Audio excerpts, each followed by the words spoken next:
कल्याणमधील काटेमनोली नाका परिसरात गोळीबार झाला। नाना पावशे चौकामध्ये सख्या चुलत भावानं उत्तर प्रदेशमध्ये असलेल्या जमिनीच्या वादातून गोळ्या घालून भावाची हत्या केली। रणजित दुबे असं मृत्युमुखी पडलेल्या व्यक्तीचं नाव आहे। रणजितला त्याच्याच भावानं गोळी झाडली आहे।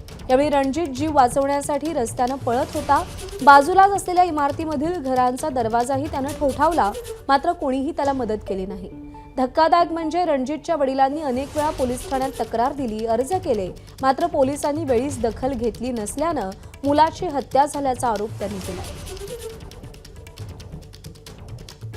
मेरे बड़े भैया को मारा, उधर गोली से मेरे भैया को हल्का लगा, इधर गोली लगा।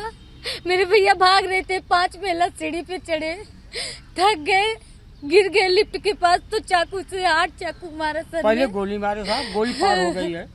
8 चाकू मारा। ये क्या विवाद क्या था? विवाद ये था कि कुछ दिन पहले इन लोगों ने मेरे भैया को मारा। मेरे भैया ने रूम पे गए तो इसके पिताजी को मारा। बस ये लोग मेरे भैया को जान से मार डाले।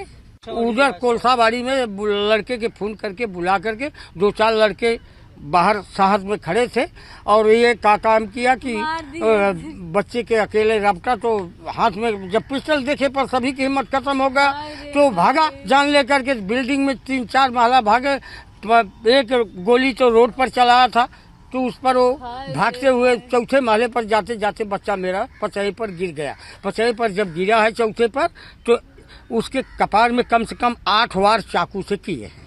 रणजित दुबे जो आहे तो मदत मागत होता आणि तो सरळ ह्या इमारतीमध्ये आला होता। जर पाहिलं तर आपण या ठिकाणी देखील काही रक्ताचे डाग जे आहेत त्या ठिकाणी आपल्याला दिसून येत आहेत आणि अनेकांचा दरवाजा देखील त्यांनी वाजवला आहे।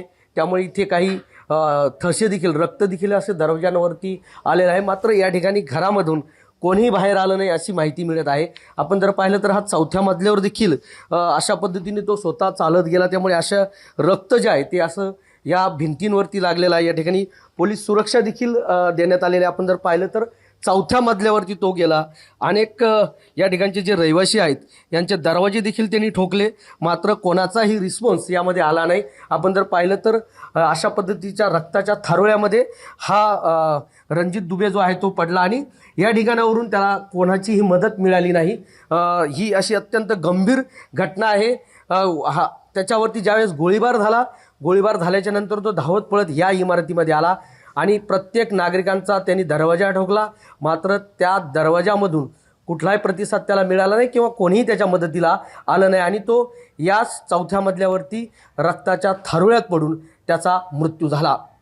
कॅमेरामन अभिलाष डावरेसह सुरेश खाडे, एबीपी माझा, कल्याण। एबीपी माझा, उघडा डोळे बघा नीट।